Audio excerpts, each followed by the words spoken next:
क्या कल की अवतार जन्म ले चुके हैं? क्या कलयुग का अंत नजदीक है? क्या कहते हैं आर्कियोलॉजिकल सबूत? कलयुग सच में लाखों वर्षों का नहीं, सिर्फ 1200 वर्षों का है। कितना टाइम गैप है महाभारत और रामायण के बीच? क्या है कल की अवतार के बचपन का नाम?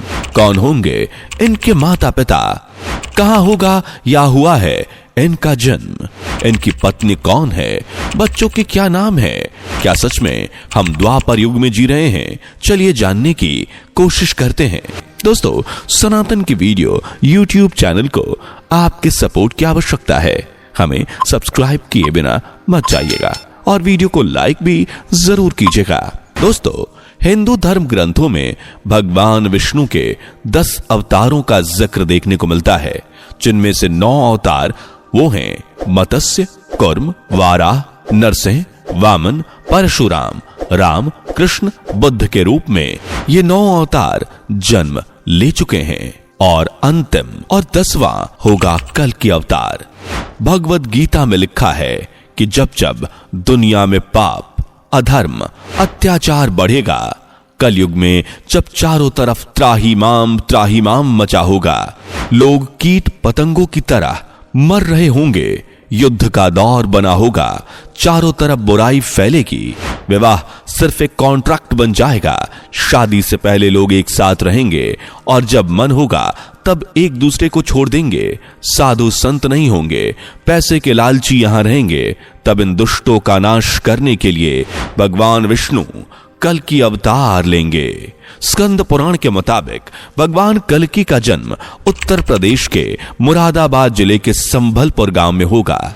उनके पिता एक तपस्वी विष्णु यशा होंगे, जबकि मां सुमति। कल्कि के 3 भाइयों का जिक्र भी किया गया है, जिनके नाम सुमंत, कवि और प्राज्ञ होंगे, जबकि उनके गुरु परशुराम जी होंगे। वहीं कुछ ग्रंथ तो कल्कि अवतार के विवाह और बच्चों का भी जिक्र करते हैं, जिनके मुताबिक कल्कि अवतार के 2 विवाह होंगे, जिनमें पहली पत्नी लक्ष्मी रूपा पद्मा, जबकि दूसरी वैष्णवी रूपी रमा होंगी। दोनों ही पत्नियों से भगवान कल्कि को 3 पुत्रों की प्राप्ति होगी, जिनके नाम जय विजय और मेघमाल होंगे। कल्कि पुराण के मुताबिक वो हाथों में चमचमाती तलवार लिए सफेद घोड़े पर सवार होकर आएंगे और सृष्टि का संहार करेंगे। वहीं अग्नि पुराण के 16वें अध्याय में वो चित्रण तीर कमान धारण किए घोड़े पर सवार होकर आएंगे और अंधकार को चीरकर पृथ्वी पर बचे लोगों को निराकार मंत्र देंगे। माना जाता है कि जब वे दुनिया में आएंगे तो एक युद्ध छिड़ेगा। पूरी दुनिया में आज के मुकाबले सिर्फ 7 से 8% लोग ही बचेंगे।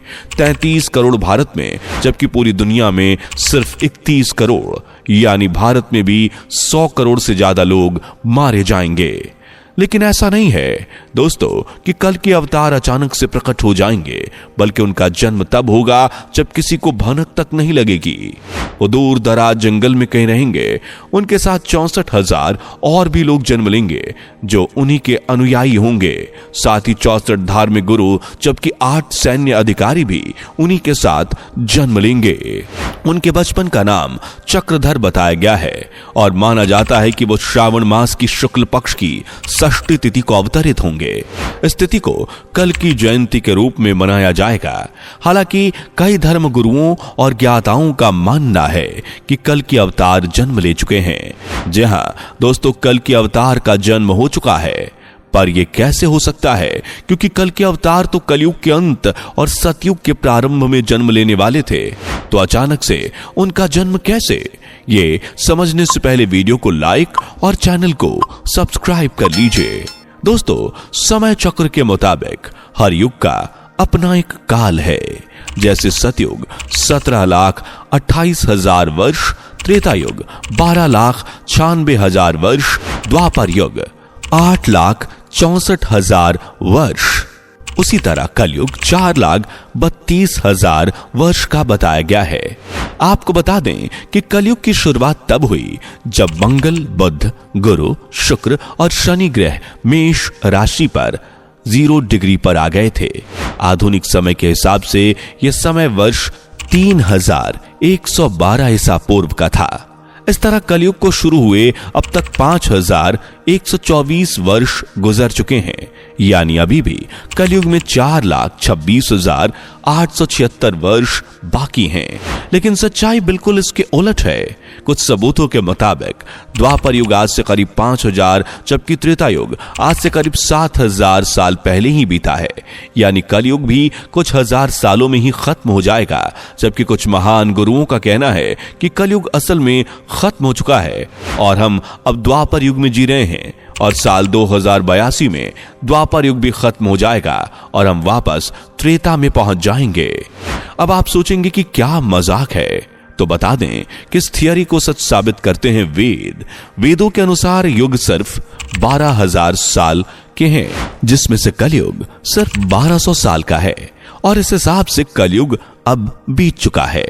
सेम थियरी को सपोर्ट करती है स्वामी श्री युक्तेश्वर गुरुजी की किताब द हॉली साइंस, जिसमें युक्तेश्वर महाराज ने लिखा है कि युगों की जो टोटल ड्यूरेशन है वो 12,000 साल की है, लेकिन युगों की जो साइकिल है वो 24,000 साल की होती है।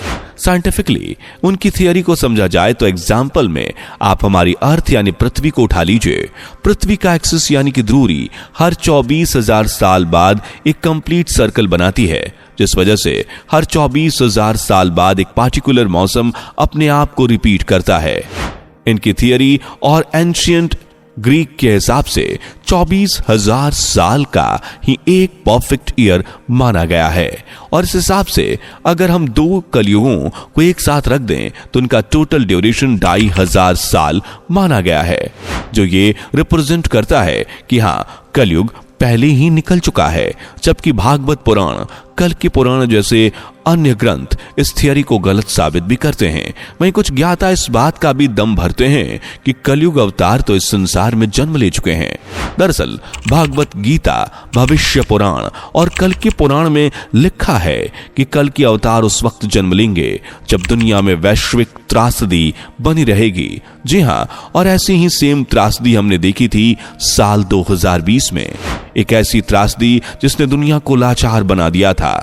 इन्हीं ग्रंथों में यह जिक्र किया गया है कि जब दुनिया में हर तरफ खुशहाली महसूस होगी, ऐसा लगेगा जैसे सभी चिंताएं खत्म हो गई, कोई परेशानी नहीं, तभी कल के अवतार जन्म लेंगे। कुछ ऐसा ही साल 2020 की त्रासदी के अंत के बाद देखने को मिला। एक अलग ही खुशी, मानो प्रकृति खुद को कल के अवतार का स्वागत करते हुए झुमा रही हो, जैसे प्राचीन समय में होता था।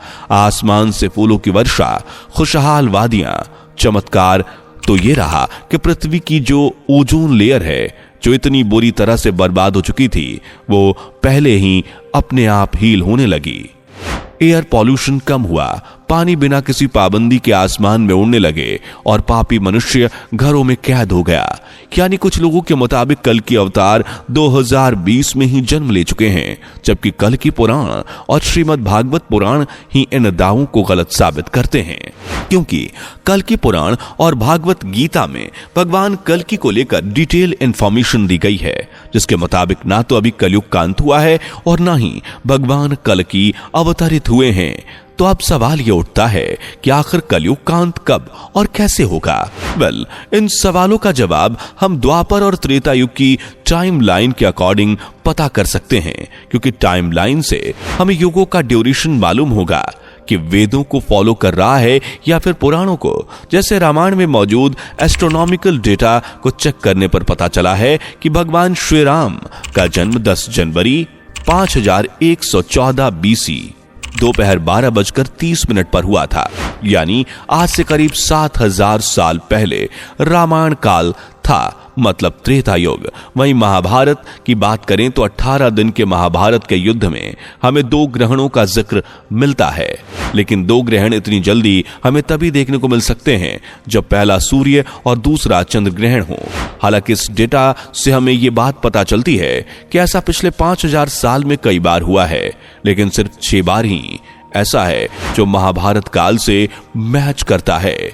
इसी के साथ हमें यह पता चलता है कि रामायण और महाभारत काल में सिर्फ 2000 साल का फर्क है।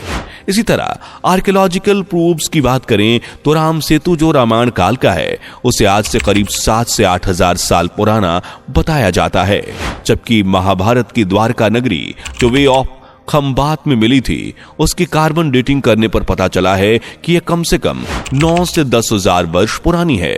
यानी कहीं ना कहीं हर युग में 2 से 3 हजार सालों का ही अंतर बताया गया है। यानी कहीं ना कहीं युग लाखों सालों टाइम फ्रेम वाले फॉर्मेट को फॉलो नहीं करता। इस अकॉर्डिंग देखा जाए तो हाँ, शायद कल की अवतार जन्म ले चुके हैं, और क्योंकि कई भविष्यवाणियां ये दावा करती हैं कि 2025 के बाद दुनिया में राम राज्य स्थापित होगा, तीसरा वर्ल्ड वॉर होगा, फिर सब ठीक हो जाएगा, तो शायद ये वही टाइम हो और कलयुग का अंत नजदीक आने वाला हो।